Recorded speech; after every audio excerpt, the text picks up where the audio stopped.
ಎಲ್ರಿಗೂ ಬಹಳ ಆಶ್ಚರ್ಯ, ಸಿದ್ದರಾಮಯ್ಯನವರು ಯಾವುದೇ ರಾಜಕೀಯ ಜೀವನದಲ್ಲಿ ಕಪ್ಪು ಚುಕ್ಕೆ ಇಲ್ಲ, ಭ್ರಷ್ಟಾಚಾರ ಇಲ್ಲ, ಯಾವುದೇ ಲಾಬಿ ಮಾಡಿಲ್ಲ ಅಂತ.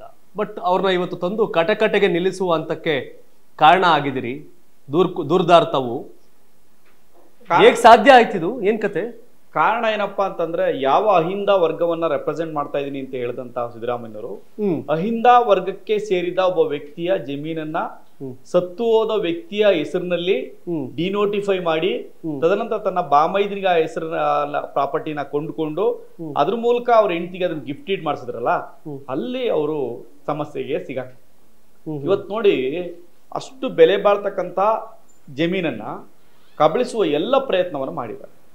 ಯಾಕೆಂದ್ರೆ ಆ ಜಮೀನ್ ಅವ್ರಿಗೆ ಸೇರ್ಲಿಕ್ಕೆ ಸಾಧ್ಯನೇ ಇಲ್ಲ. ಆ ಏನ್ ದೇವರಾಜು ಅಂತ ಅವ್ರು ಏನ್ ಬರ್ಸ್ಕೊಂಡಿದಾರಲ್ಲ, ಆ ವ್ಯಕ್ತಿಗೆ ಆ ಜಮೀನ್ ಸೇರೋದೇ ಇಲ್ಲ. ಸೊ ಅದು ಇಲ್ಲಿ ತುಂಬಾ ಇಂಟ್ರೆಸ್ಟಿಂಗ್ ಆದ ವಿಚಾರ. ಅವ್ರು ಆಲ್ರೆಡಿ 1968ರಲ್ಲಿ ಅವರ ನಿಂಗನ ಕುಟುಂಬದ ಮಕ್ಕಳ ಕುಟುಂಬದ ನಡುವೆ ಒಂದು ರಿಲಿಂಗ್ಸ್ ಡೀಡ್ ಆಗಿತ್ತು, ರಿಜಿಸ್ಟರ್ಡ್ ವಿಲಿಂಗ್ಸ್ ಡೀಡ್. ಆ ಸಮಯಕ್ಕೆ ಆ ನಿಂಗನ ಸತ್ತೋಗಿದ್ದಾನೆ. ಸತ್ತೋದನ್ನು ಹೇಗೆ 1998ರಲ್ಲಿ ಡಿನೋಟಿಫೈ ಮಾಡಿ ಅಂತ ಅಪ್ಲಿಕೇಶನ್ ಆಗ್ತಾ ಮೋಡಾಗೆ, ಹೇಗೆ ಸರ್ಕಾರಕ್ಕೆ ಅಪ್ಲಿಕೇಶನ್ ಆಗ್ತಾ? 1965 ಸತ್ತೋಗಿದ್ದಾನೆ. 68ಕ್ಕಿಂತ ಮೊದಲೇ ಸತ್ತೋಗಿದ್ದಾರೆ. 68ನ ರಿಲಿಂಗ್ ಸ್ಪೀಡ್ ಅಲ್ಲಿ ಅವರ ತಂದೆ ಹೆಸರು ಕಾಲಮಲ್ಲಿ ಲೇಟ್ ಜವರಾ ಅಂತ ಇದೆ. ಆತನ ಹೆಸರು ಅಪ್ಲಿಕೇಶನ್ ಬಂದೈತೆ 98ರಲ್ಲಿ. ಅವನ ಹೆಸರಲ್ಲೇ ಡಿನೋಟಿಫೈಡ್ ಆಗಿರೋದು. Denotified in the name of ನಿಂಗ ಅಲಿಯಾಸ್ ಜವರಾ. ಹೇಗೆ ಸಾಧ್ಯ? ಸತ್ತವನ ಹೆಸರು ಡಿನೋಟಿಫಿಕೇಶನ್ ಮಾಡಿದಂತವ್ರು ಯಾರು? ಮಾನ್ಯ ಮುಖ್ಯಮಂತ್ರಿ ಸಿದ್ದರಾಮಯ್ಯ. ಅವತ್ತು ಉಪಮುಖ್ಯಮಂತ್ರಿ ಅವರು ಮಾನ್ಯ ಇವತ್ತಿನ ಮುಖ್ಯಮಂತ್ರಿಗಳು, ಅವತ್ತಿನ ಡೆಪ್ಟಿ ಚೀಫ್ ಮಿನಿಸ್ಟರ್, ಅವತ್ತಿಗೆ ಡೆಪ್ಟಿ ಚೀಫ್ ಮಿನಿಸ್ಟರ್ ಆಗಿದ್ರು. ಅವರು ಇದನ್ನ ಮಾಡಿದ್ರು. ಯಾಕೆ ಮಾಡಿದ್ರು? ಅವ್ರು ಮುಂದೆ ಒಂದು ಸರ್ವೆ ನಂಬರ್ಗೆ ಸಂಬಂಧಪಟ್ಟ ಹಾಗೆ ಇಡೀ ಎಂಟೈರ್ ಫೈಲ್ ಬರುತ್ತೆ. ಒಂದು ಡಿನೋಟಿಫೈ ಮಾಡಬೇಕಾದ್ರೆ ಅದಕ್ಕೆ ಅದು ಪ್ರೊಸೀಜರ್ಸ್ ಇದೆ. ಅಪ್ಲಿಕೇಶನ್ ಹಾಕ್ಬೇಕು, ಅಫಿಡವಿಟ್ ಹಾಕ್ಬೇಕು, ಮತ್ತೆ ನನಗೆ ಈ ಜಮೀನನ್ನು ಹೊರತುಪಡಿಸಿ ಬೇರೆ ಎಲ್ಲೂ ಜಾಗ ಇಲ್ಲ ಅನ್ನೋದನ್ನ ಅವರೊಂದು ಪ್ರಮಾಣ ಪತ್ರ ಕೊಡಬೇಕು. ಇದೆಲ್ಲ ಪ್ರೊಸೀಜರ್ಸ್ ಇದೆ. ಆ ಸಮಯದಲ್ಲಿ ನಿಂಗ ಬದುಕಿಲ್ವಾ ಅನ್ನೋದು ಗಮನಕ್ಕೆ ಬರ್ಲಿಲ್ವಾ?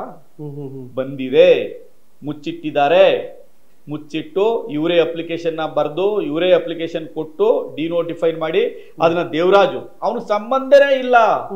ಯಾಕೆಂದ್ರೆ ಅವ್ರ ತಂದೆ ಆಲ್ರೆಡಿ ರಿಲೀಸ್ ಡೀಡ್ ಬರ್ಕೊಟ್ಬಿಟ್ಟಿದ್ರು. ಅವ್ನಿಗೆ ಬರಕ್ ಸಾಧ್ಯನೇ ಇಲ್ಲ ದೇವರಾಜ್ ಹೆಸರಿಗೆ. ಅಂತಹ ದೇವರಾಜ್ ಹೆಸರಿಗೆ ಡಿನೋಟಿಫೈ ಕುಣಿಸಿ, ದೇವರಾಜ್ಗೆ ಖಾತಾ ಮಾಡಿಸಿ, ನಿಂಗಿನ ಹೆಸರಲ್ಲಿ ಡಿನೋಟಿಫೈ ಮಾಡ್ತಾರೆ, ದೇವರಾಜ್ ಹೆಸರು ಖಾತಾ ಕುಣಿಸ್ತಾರೆ. ಖಾತಾ ಕುಣಿಸಿ ದೇವರಾಜನ್ನ ಇವರು ಬಾಮೈದಿಂಗ್ ಬರ್ಸ್ಕೊಂತಾರೆ. ಇಲ್ಲಿ ಯಾವ ರೀತಿ ಕಾಣದ ಕೈ ಕೆಲಸ ಮಾಡಿದೆ ಅಂದ್ರೆ, ಸಿದ್ದರಾಮಯ್ಯನವರು ಬಹಳ ವ್ಯವಸ್ಥಿತವಾಗಿ ಯಾರಿಗೂ ಗೊತ್ತಾಗದಿರೋ ತರ ಕೆಲಸ ಮಾಡಿದ್ದಾರೆ.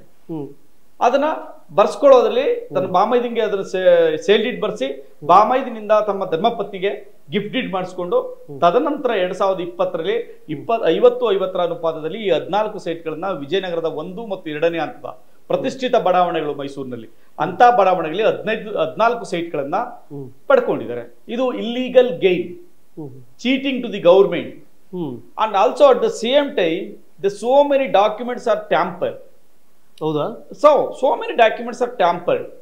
ಸೊ ಯಾಕೆ ಟ್ಯಾಂಪರ್ ಮಾಡಿದ್ರು, ಏನ್ ಮಾಡಿದ್ರು ಅಂದ್ರೆ ಅದು ಗೊತ್ತಾಗ್ಬೇಕು ಅಂದ್ರೆ ಇನ್ವೆಸ್ಟಿಗೇಷನ್ ಆಗ್ಬೇಕು.